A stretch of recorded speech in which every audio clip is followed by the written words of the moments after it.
Welcome again to Homespun from Niagara, where we tell stories about songs and sing songs about stories. And I just learned today from a viewer-listener, Jim, that the cartoon Popeye was based on a real person. Really? Who knew? You know, his name was Frank Fiegel. His nickname was Rocky, and he was born in 1868 in Poland and immigrated as a child to the United States with his parents, and they settled down in a small town in Illinois.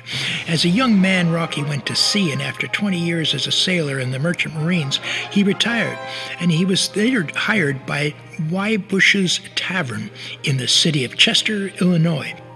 Rocky was hired as a bouncer to maintain order in the bar, but he quickly developed a reputation for always being involved in fighting and usually winning. And as a result, he got a deformed eye. They called it a pop eye. He also always smoked his pipe, and so he always spoke out of the other side of his mouth. So when Rocky wasn't bouncing the rowdy ones or punching them in the nose, he was always telling exciting stories and adventures he claimed to have had over his career as a sailor sailing the seven seas. The creator of Popeye was L.Z. Chrysler Seeger, no relation to Pete. Grew up in Chester, and as a young man met Rocky at the tavern. He'd sit for hours listening to this old sailor's amazing sea stories. And years later, Seeger became a cartoonist and developed a comic book strip called The Thimble Theater. He featured Fiegel, Rocky, by asking if he could use him as a model of his new comic strip character, Popeye the Sailor Man. Naturally, Fiegel was flattered, and he agreed. Seeger claimed that Olive Oil, along with other characters, was also loosely based on an actual person. She was Dora Pascal, owner of a small grocery store in Chester. She apparently actually looked a little bit like an Olive Oil character. Well, Seeger claimed that Dora actually dressed much the same way as he dressed Olive Oil in the cartoons. Through the years, Seeger kept in touch with Rocky and always helped him with money, giving him a small percentage of what he earned from his illustrations. Well, who didn't love the cartoons? We watched them religiously. So funny, so moral. Each story had a good ending. Wonder if the kids these days even know who Popeye is, let alone know his music and his song.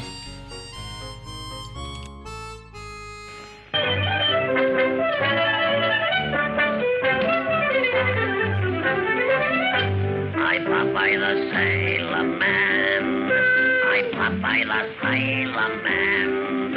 I'm strong to the finish, 'cause I eat my spinach. I'm Popeye the Sailor Man. I'm one tough Gazookus, what hates all Palookas, what ain't on the up and square. I biffs them and buffs them, and always I rubs them, and none of them gets nowhere. If anyone dares to risk my fist, it's Boff and it's Wham, understand? So keep good behavior, that's your one lifesaver, with Popeye the Sailor Man. Sing along with me, everybody. I'm Popeye the Sailor Man. I'm Popeye the Sailor Man. I am what I am, and that's all what I am. I'm Popeye the Sailor Man. I'm one tough Gazookus, what hates all Palookas, what hates on the ups, that's where. Boy, I biffs them and buffs them, and always I rubs them, but none of them gets nowhere. Now if anyone dares to risk my fist, it's Boff and it's Wham, understand? So keep good behavior, it's your one lifesaver, with Popeye the Sailor Man. Oh, I'm Popeye the Sailor Man. I'm Popeye the Sailor Man. I'm strong to the finish, 'cause I eats me spinach. I'm Popeye the Sailor Man. Well, there you have it, Homespun from Niagara, about Popeye, the story about Popeye and the song.